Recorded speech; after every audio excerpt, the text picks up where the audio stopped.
जय हिंद दोस्तों। इसके पहले मैंने स्वरों का उच्चारण स्थान आपको बताया है, जिसमें अ आ कंठ द्वारा, ई तालु द्वारा, उ ओष्ठ द्वारा, री मूर्धा द्वारा, ऐ कंठ तालु और ओ औ कंठ ओष्ठ द्वारा बोले जाते हैं।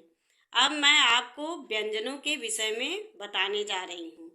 व्यंजन जिन वर्णों का उच्चारण स्वरों की सहायता से किया जाए उसे व्यंजन कहते हैं। जैसे आधा क और अ मिला दिए तो क बन गया, आधा ख और अ मिलाए तो ख बन गया। हिंदी में व्यंजनों की संख्या कितनी है? 33 है। इसे मूल व्यंजन भी कहते हैं। यदि पूछा जाए कि मूल व्यंजन कितने हैं तो हम बताएंगे मूल व्यंजनों की संख्या 33 है। इसके अलावा 4 संयुक्त व्यंजन होते हैं, जिसमें 4 संयुक्त व्यंजन मिला के कुल संख्या कितनी हो गई? 39 हो गई। और कौन कौन से संयुक्त व्यंजन हैं? छ, त्र, ज्ञ और स्र। ये हमारे संयुक्त व्यंजन हैं। व्यंजन के भेद। व्यंजन के भेद कितने हैं? व्यंजन 3 प्रकार के होते हैं: स्पर्श व्यंजन, अंतस्थ व्यंजन और ऊष्म व्यंजन। स्पर्श व्यंजन किसे कहते हैं? जिन व्यंजनों का उच्चारण करते समय हवा कंठ, तालु, मूर्धा, दांत या ओठों का स्पर्श करके मुख से बाहर आती है, उन्हें स्पर्श व्यंजन कहते हैं। स्पर्श व्यंजनों की संख्या 25 होती है, क से म तक। क वर्ग, इसमें वर्ग कितने होते हैं? वर्ग भी 5 होते हैं और स्पर्श व्यंजनों की पूरी संख्या 25 होती है। क वर्ग, क वर्ग क्या है? क, ख, ग, घ, अंगा। इनका उच्चारण स्थान क्या है? कंठ है।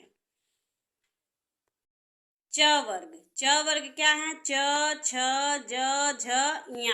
इनका उच्चारण स्थान क्या है? तालु है। ट वर्ग, ट, ठ, ड, ढ, अड़ा। इनका उच्चारण स्थान मूर्धा है। फिर त वर्ग, त वर्ग त, थ, द, ध, न। इनका उच्चारण स्थान दंत्य है। प वर्ग, प, फ, ब, भ, म। इनका उच्चारण स्थान ओष्ठ है। अब अंतस्थ व्यंजन। दूसरे नंबर पे अंतस्थ व्यंजन। अंतस्थ व्यंजन क्या है? जिन व्यंजनों का उच्चारण स्वरों और व्यंजनों के मध्य का होता है उन्हें अंतस्थ व्यंजन कहते हैं। अंतस्थ व्यंजनों की संख्या 4 होती है। कौन कौन से हैं? य, र, ल, व। ये हमारे अंतस्थ व्यंजन हैं। तीसरे नंबर पे है ऊष्म व्यंजन। जिन व्यंजनों का उच्चारण करते समय हवा मुंह में टकराकर ऊष्म या गर्मी पैदा करती है, उन्हें ऊष्म व्यंजन कहते हैं। ऊष्म व्यंजनों की संख्या भी 4 है। कौन कौन से हैं? श, श, स, ह। संयुक्त व्यंजन। 2 अलग अलग व्यंजनों के योग से बने व्यंजनों को संयुक्त व्यंजन कहते हैं। जैसे क और खटकोण वाला श मिला के छ बन गया, आधा त और र मिला के त्र बन गया, आधा ज और इया मिला के ज्ञ बन गया और आधा श और र मिला के स्र बन गया। आयोग वाह। आयोग वाह किसे कहते हैं? अ के योग से जो अर्थ वहन करे उस और किसी स्वर के योग से जो सार्थक शब्द बनते हैं उन्हें आयोग वाह कहते हैं। जैसे अंगार, प्रातः। आयोग वाह की संख्या 2 होती है। कौन कौन से आयोग वाह हैं? अंग और अह। आयोग वाह के भेद।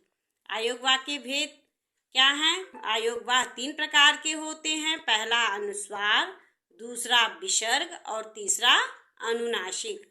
अनुस्वार इसे बिंदु द्वारा प्रदर्शित करते हैं। अनुस्वार का चिन्ह बिंदु होता है। जैसे हंस, अंश, कंस आदि। अनुस्वार का उच्चारण नाक से किया जाता है। अब दूसरा क्या है? विसर्ग है। विसर्ग को इस चिन्ह से प्रदर्शित करते हैं। विसर्ग का चिन्ह 2 बिंदी है। जैसे प्रातः, नमः, अंतःकरण। तीसरे नंबर पे है अनुनासिक। इसे चंद्रबिंदु द्वारा प्रदर्शित करते हैं। इसे चंद्रबिंदु भी कहते हैं। ये देखिए इस तरीके से, जैसे आँख, गांव, सांप आदि। पार्श्विक व्यंजन क्या है? ल पार्श्विक व्यंजन है। ल का उच्चारण करते समय हमारी सांस जीभ के बगल पार्श्व से गुजरती है। लुंठित व्यंजन लुंठित व्यंजन क्या है? र लुंठित व्यंजन है। उच्छिप्त व्यंजन, उच्छिप्त व्यंजन किसे कहते हैं? जैसे ढ़ और ढ उच्छिप्त व्यंजन है। जैसे पढ़ाई, पढ़ना, लड़ना, ये सब उच्छिप्त व्यंजन के अंतर्गत आते हैं।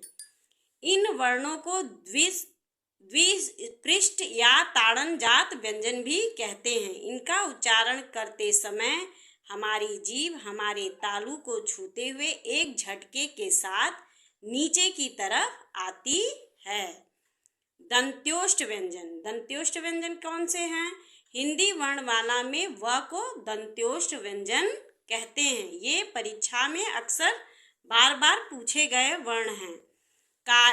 काकल्य व्यंजन, काकल्य व्यंजन क्या है? हिंदी वर्णमाला में ह को काकल्य व्यंजन कहते हैं, क्योंकि इनका उच्चारण स्थान कंठ से थोड़ा नीचे होता है। स्पर्श संघर्षी व्यंजन, स्पर्श संघर्षी व्यंजन 4 होते हैं। हिंदी वर्णमाला में च वर्ग के प्रथम 4 व्यंजनों अर्थात च, छ, ज, झ को स्पर्श संघर्षी व्यंजन कहते हैं। नासिक्य व्यंजन, नासिक्य व्यंजन क्या है? हिंदी वर्णमाला में अंग, य, ढ़, न, म को नासिक्य व्यंजन कहते हैं। ये व्यंजन नाक के द्वारा उच्चारित होते हैं। इन्हें पंचमाक्षर भी कहा जाता है। प्रकंपित व्यंजन, प्रकंपित व्यंजन क्या है? जिन व्यंजन वर्णों का उच्चारण करते समय जीभा के 2-3 बार कंपन होता है, उन्हें प्रकंपित व्यंजन कहते हैं। प्रकंपित व्यंजनों की संख्या 1 होती है। र को प्रकंपित व्यंजन कहते हैं।